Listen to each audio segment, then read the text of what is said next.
नमस्कार, मैं हूं निकिता शर्मा। आप देख रहे हैं सुजस समाचार की खास पेशकश, आपकी विधानसभा आपकी खबर। इस विशेष बुलेटिन में हम आपको दिखाएंगे आपके क्षेत्र, आपकी विधानसभा से जुड़ी वो तमाम खबरें जो मुख्यमंत्री श्री भजनलाल शर्मा के नेतृत्व में प्रदेश के विकास, सुशासन और जनकल्याण की कहानी कहती हैं। बीकानेर पूर्व विधानसभा क्षेत्र के निर्वाचक पंजीयन अधिकारी और उपखंड अधिकारी सुश्री महिमा कसाना ने मतदाता सूचियों के पुनरीक्षण कार्यक्रम 2026 के तहत चल रहे शिविरों का निरीक्षण किया।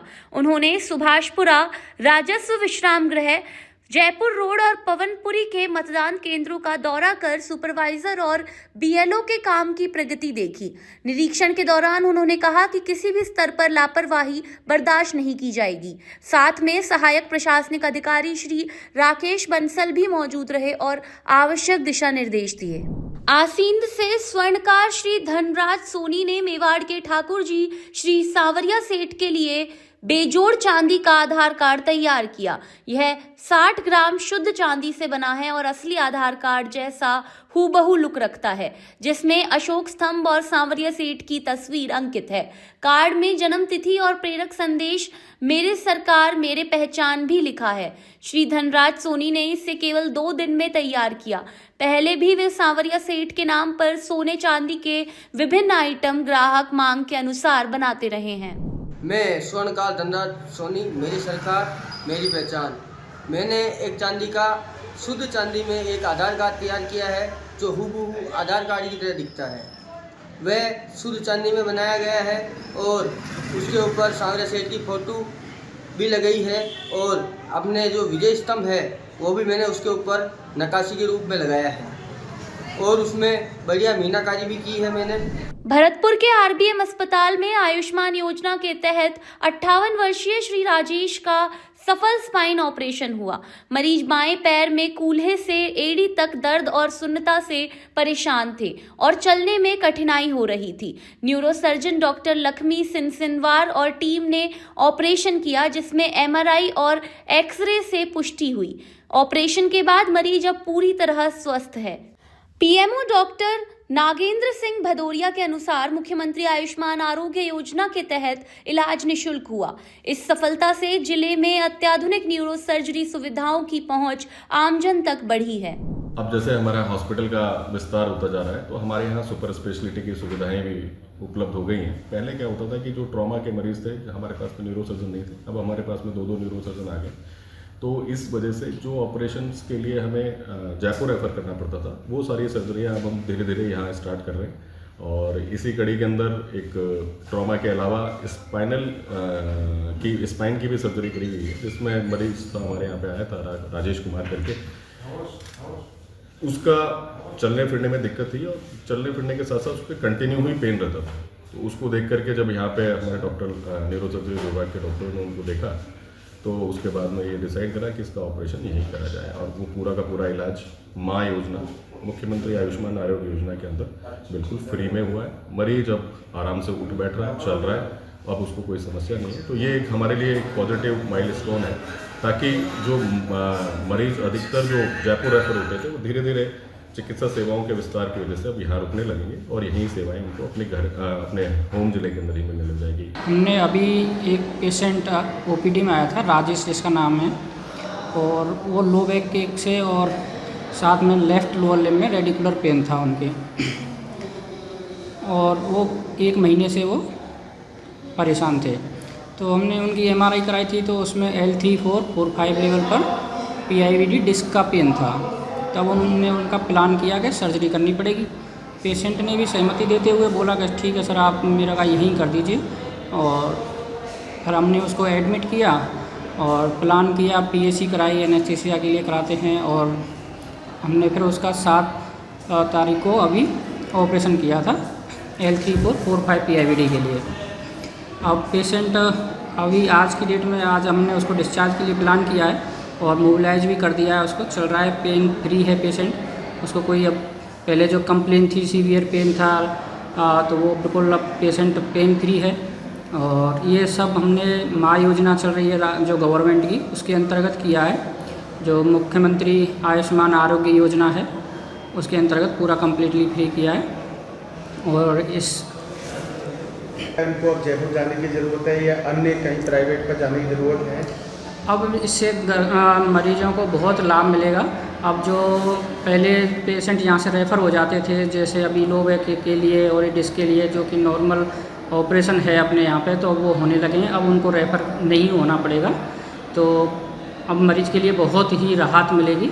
जो अपन स्पाइन सर्जरी कर रहे हैं आरबीएम हॉस्पिटल में, तो अब ये स्टार्ट हो गया है, तो अब जयपुर के लिए उनको नहीं जाना पड़ेगा, बहुत बजट उनका मरीज़ का बचेगा।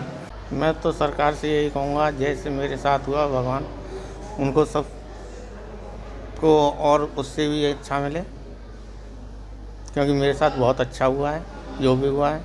मेरे बाईं साइड के कूल्हे से लेके एड़ी तक भयंकर दर्द होता था। पिछले 1 महीने से मैं परेशान था। 1 महीने से ना तो मैं सो पा रहा था, ना बोल पा रहा था, सिवाय रोने के और कुछ नहीं था। फिर मुझे भरतपुर में ही आरबीएम हॉस्पिटल में सुविधाएं बताई गई। उससे पहले मैं जयपुर, आगरा, मथुरा सब जगह दिखाया। वहाँ सिवाय पैसों के और कुछ नहीं था। लाखों रुपए की मांग थी सबकी। पर मैंने जब देखा कि अब कुछ नहीं होना है, तो मैं अपने घर आ गया। यहाँ मुझे आरबीएम हॉस्पिटल के बारे में बताया गया, तो वहाँ आकर मैं आरबीएम हॉस्पिटल आया। आरबीएम हॉस्पिटल में डॉक्टर लक्ष्मीचंद सिंह सिनवार को मैंने दिखाया। उन्होंने मेरी रिपोर्ट जो जयपुर, आगरा, भरतपुर की थी, वो सारी देखी। देखते ही कहा कि आपकी रीढ़ की हड्डी में परेशानी है, जिसमें L3, L4, L5 शामिल हैं। उनके नीचे कोई दिक्कत है, उसका बिना ऑपरेशन कोई इलाज नहीं होगा। और अगर आपके पास चिरंजीवी है तो वो तो फ्री ही होगा, और आरबीएम में आजकल सारी सुविधाएं फ्री होती हैं। तो मेरे पास चिरंजीवी था। उन्होंने ना कोई पैसे की मांग की, ना कुछ कहा। उन्होंने पहले सीधा ही कहा, अगर तुम्हारे पास चिरंजीवी है तो फ्री में इलाज हो जाएगा। मैं आज उनका शुक्रगुजार हूँ। उन्होंने मेरे को 5 तारीख को भर्ती किया, 7 तारीख को मेरा ऑपरेशन किया, और 10 तारीख को मुझे पैदल चला दिया। आज मैं अपने आप को 100% क्या कहूँ, और इससे भी आगे बिल्कुल ना तो कोई दर्द है। मुख्यमंत्री चिरंजीवी योजना में मेरा ना कोई पैसा लगा, ना कुछ हुआ, सब चीज़ फ्री हुई। और आज जब छुट्टी हो रही है तो भी। क्या नाम है आपका? राजेश कुमार, कहाँ के रहने एकता वाले? विहार। अब कोई परेशानी है आपको? अब मुझे कोई परेशानी नहीं आराम से है, चल सकते हो? आराम से चल सकता हूँ। मैं डॉक्टर लक्ष्मी सिंह सिनवार जी का तहे दिल से शुक्रिया अदा करता हूँ।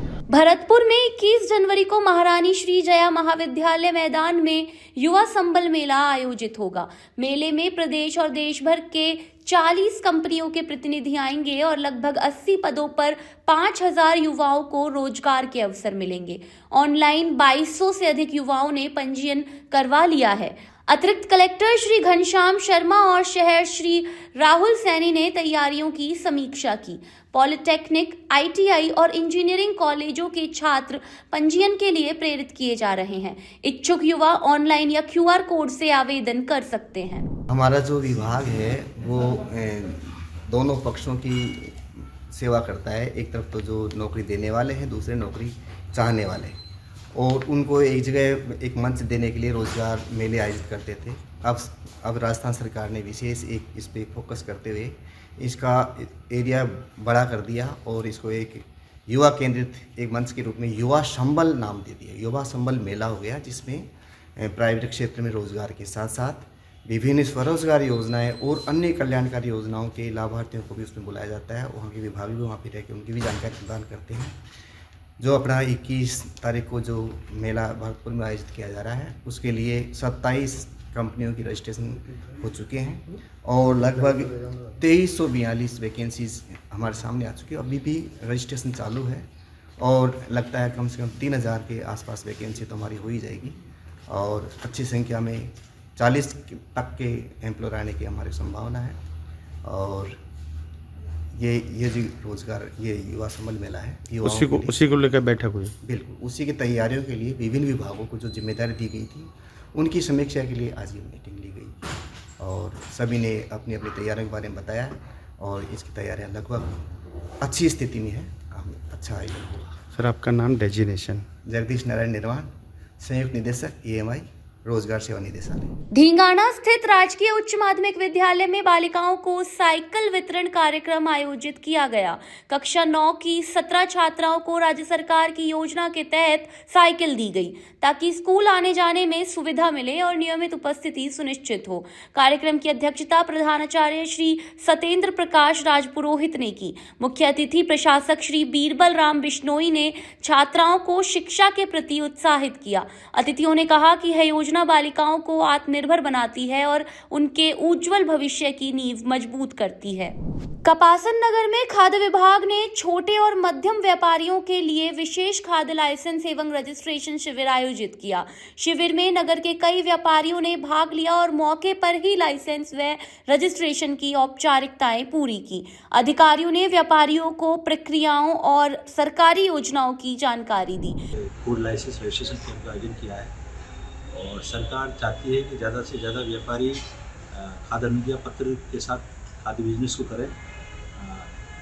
12 लाख से जिनका टर्नओवर कम है उन खाद्य कारोबारियों को रजिस्ट्रेशन प्रमाण पत्र की आवश्यकता होती है और 12 लाख से जिनका अधिक है उनको लाइसेंस की जरूरत होती है। तो अभी हमने मार्ग व्यापार मंडल के सहयोग से मार्केट में घूम करके जो ठेला और दुकानों पर जो भी लोग काम कर रहे हैं खाद्य कारोबार से जुड़े हुए हैं उनको समझाइश की है ताकि अधिक से अधिक रजिस्ट्रेशन और लाइसेंस की प्रक्रिया को पूरा किया जा सके। उदयपुर में गणतंत्र दिवस समारोह की तैयारियों को अंतिम रूप दिया जा रहा है। मंगलवार को जिला कलेक्टर श्री नमित मेहता के निर्देशन में एडीएम प्रशासन श्री दीपेंद्र सिंह राठौड़ और एडीएम सिटी श्री जितेंद्र ओझा की उपस्थिति में समीक्षा बैठक हुई। बैठक में मुख्य समारोह स्थल पर ध्वजारोहण, परेड, व्यायाम प्रदर्शन, सांस्कृतिक कार्यक्रम और झांकी प्रदर्शन सहित सभी व्यवस्थाओं की समीक्षा की गई। ग्लोबल राजस्थान एग्रो मीट 2026 के तहत सिरोही में प्रस्तावित कृषि शिविरों की तैयारियों को उदयपुर जिला प्रशासन सक्रिय रूप से देख रहा है। कलेक्टर श्री नमित मेहता के निर्देशन में मुख्य कार्यकारी अधिकारी जिला परिषद रिया डाबी ने वीडियो कॉन्फ्रेंसिंग के माध्यम से अधिकारियों की समीक्षा बैठक ली। बैठक में शिविरों में 12 विभागों की सेवाओं, जनप्रतिनिधियों की सहभागिता और आमजन की भागीदारी सुनिश्चित करने पर चर्चा हुई। अधिकारियों को निर्देश दिए गए कि प्रत्येक पात्र व्यक्ति तक योजनाओं का लाभ पहुंचे और संवेदनशीलता के साथ काम करें। डॉक्टर सर्वपल्ली राधाकृष्णन राजस्थान आयुर्वेद विश्वविद्यालय जोधपुर में विश्व आयुर्वेद परिषद इकाई द्वारा पंचकोश सिद्धांत पर विशेष व्याख्यान का आयोजन किया गया। कुलगुरु प्रोफेसर वैद्य गोविंद सहाय शुक्ल की अध्यक्षता में आयोजित कार्यक्रम में मुख्य वक्ता डॉक्टर रामतीर्थ शर्मा ने अन्नमय, प्राणमय, मनोमय, विज्ञानमय और आनंदमय कोश के माध्यम से भारतीय व्यक्तित्व और संतुलित जीवन पर प्रकाश डाला। प्राचार्य प्रोफेसर चंदन सिंह और विश्वविद्यालय के डीन संकाय सदस्य, स्नातक एवं स्नातकोत्तर छात्र भी उपस्थित रहे। मालपुरा में नगरपालिका प्रशासन ने शहर को विकास की तिहरी सौगात दी है। कैबिनेट एवं PHED मंत्री श्री कन्हैयालाल चौधरी की मौजूदगी में प्रधानमंत्री आवास योजना के पात्र लाभार्थियों को 50-50 हजार रुपए की प्रथम किश्त के चेक वितरित किए गए। वहीं पट्टा वितरण अभियान के तहत वर्षों से प्रतीक्षा कर रहे नागरिकों को पट्टे सौंपे गए। इसी अवसर पर आदर्श नगर स्थित शिव मंदिर परिसर में नवनिर्मित सामुदायिक भवन का लोकार्पण भी किया गया। कार्यक्रम ने शहरी विकास और जनकल्याण की प्रतिबद्धता को मजबूत किया। टोंक में जिला कलेक्टर श्रीमती कल्पना अग्रवाल ने दीदीज विद DM कार्यक्रम के तहत राजीविका स्वयं सहायता समूह की महिलाओं से संवाद किया। दीदियों ने अपने संघर्ष, परिश्रम और आजीविका के अनुभव साझा किए। कलेक्टर ने उन्हें उत्पाद गुणवत्ता, ब्रांडिंग, विपणन और डिजिटल प्लेटफॉर्म्स से जुड़ने के लिए प्रेरित किया और आश्वस्त किया कि जिला प्रशासन सदैव उनके साथ है। कार्यक्रम में ACEO और राजीविका DPM श्री ललित कुमार भी उपस्थित रहे। यह पहल महिलाओं को आत्मनिर्भर बनाने और ग्रामीण आजीविका सुदृढ़ करने का प्रभावी मंच साबित हो रही है। सलूम्बर जिले में किशोर न्याय अधिनियम 2015 के अंतर्गत बाल कल्याण पुलिस अधिकारियों की त्रैमासिक समीक्षा बैठक रिजर्व पुलिस लाइन सभागार में आयोजित हुई। पुलिस अधीक्षक श्री राजेश कुमार यादव ने अधिकारियों को बच्चों से जुड़े मामलों में संवेदनशीलता बरतने, पॉक्सो और जेजे एक्ट की गाइडलाइंस पालन और साइबर अपराध रोकने के उपायों पर मार्गदर्शन किया।